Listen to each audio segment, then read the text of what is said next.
Designer Leila Kuliani put a strong emphasis on the long-sleeve shirt.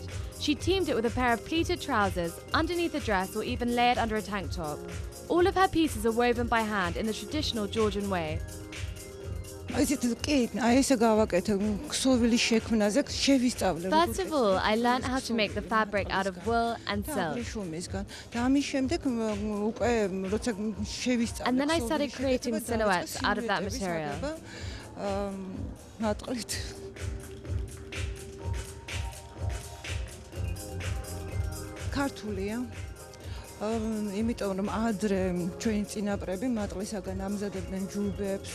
It's traditionally Georgian because we make pieces out of this material like coats and other general items.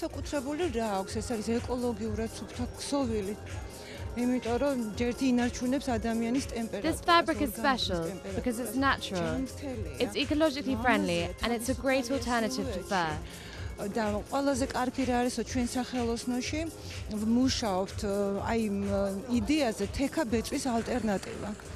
ჩვენთან არის შექმნილი We don't want to replace fur, but we want to have an alternative to it. So we try to create something similar with this material. არა, არ შევცვალოთ, უბრალოდ აი ეს თექა ბეწვის ალტერნატივა. არ ვიცი მე